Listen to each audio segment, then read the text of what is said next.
Look what I've got!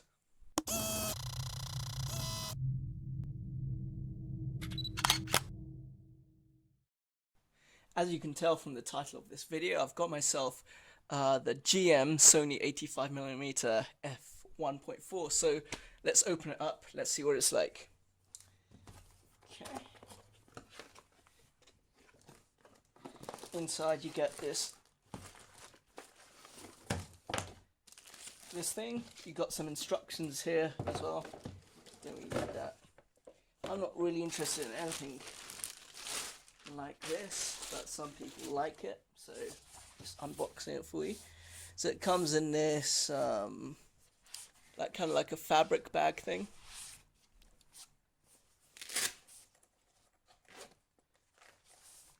Comes with a lens hood inside here,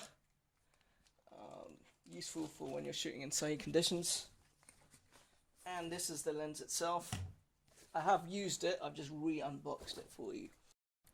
So let's see what it looks like on the actual camera itself. So let me just undo this 35mm.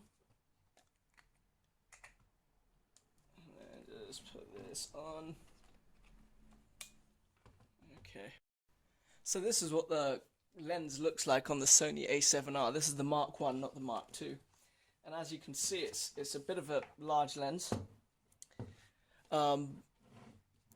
It's massive, in fact, but it's very good quality. And when you're holding it, it doesn't feel like it is front heavy, of course, but it doesn't feel like it's unbalanced because you hold it by the lens anyway. You don't really hold it by the grip, which makes it quite good. Okay. A few of the features, it's got an aperture ring. So if you turn it on and you have it on aperture priority, which it is on right now, your aperture priority button doesn't actually do anything. Okay, it just doesn't. Okay, you have to do the aperture here. Now there's click on and off. Click on is so that if you're at f1.4, you know that if you do 2 or rather 3 clicks, you end up to f2. So it's for those people that like to have their eye on here. They don't want to look, they just want to know how many clicks they've got, and then they can estimate the thing. It does show up inside the viewfinder anyway, but it's just some people like to have the click.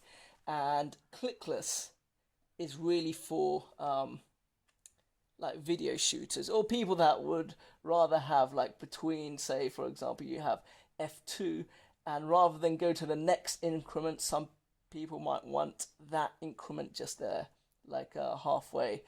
And having clickless allows you to do that. Okay, it's got the red G brand here, so it's a G master lens, of course. And this button here is so that once you've autofocused it, you can lock the autofocus, ready for the next thing to come into the frame. Okay, it's a very useful lens. The bokeh is perfectly circular. It's very, very good. In fact, that's what this lens was designed to do, to give a really nice bokeh. And yeah, here's an example. As you can see from the bokeh, it's very, very circular. You know, it's not quite a perfect circle, but it's very, very close. So when you end up doing a portrait, you have this beautiful bokeh in the background. It's very easy to achieve as well. You just have to just defocus it, and with a manual ring, that's quite easy.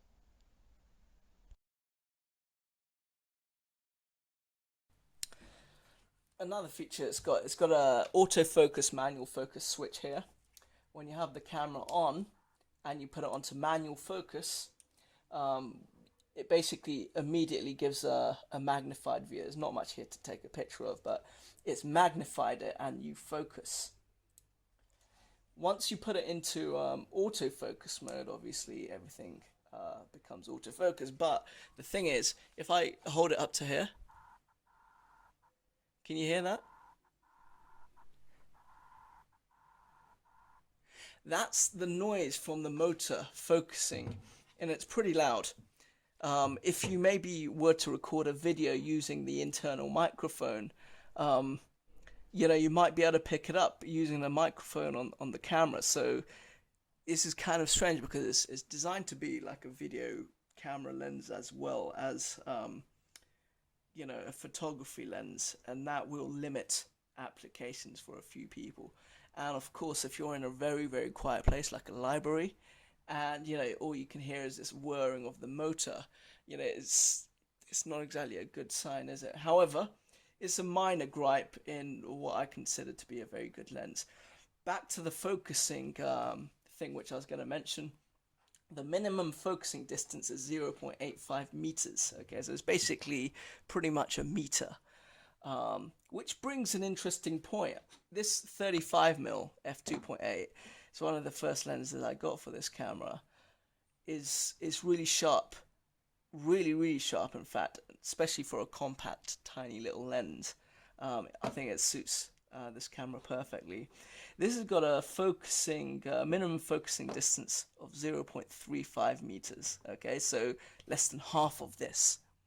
So the thing is, if you had to take a picture of, say, a random object, right, something small, something like this thing here, which is like a little keyring with a Spartan helmet, which is going to give you better detail? Would the 35mm give you better detail, or would the extra sharpness of the 85G master lens give better detail? So that's what I'm about to find out. So let's just try that out. Here we've got the G master lens, focused as close as I could on the keyring, and in a second you'll see the 35mm lens. Here we are, here's the 35. Slightly different, I've obviously changed the angle slightly. It's not meant to be massively scientific, I just wanted to have a look. And, you know, the framing is about the same, roughly. You know, here's the close-up of the G Master, you can see it's incredibly sharp. Really, quite impressive here. You do get some fringing though, I've noticed, not on this particular shot, but I have got fringing before. Tiny bit. You have to really work to get it though. And over here, this is a 35mm. You can see it's not quite as sharp. Look at the chin area of the helmet. It's not quite as pin sharp as the G Master. And before I was perfectly happy. In fact, I still am happy with the abilities of the 35mm. So all in all, what do I think of it? Well, it's a very expensive lens for a start, but it's very well made. It's very nice to use. I do like using the aperture ring. It takes me back to film cameras and things which all had these. And so far, it's actually my favorite lens. I can forgive it for its noise, because the bokeh is beautiful. It really is. And what I want to start doing is I want to start taking pictures of people outdoors with these like tiny little points of light behind them. And what it will give is that nice circular bokeh behind the actual portrait. That's the whole point I wanted to get this for. Anyway, thank you for watching. Goodbye.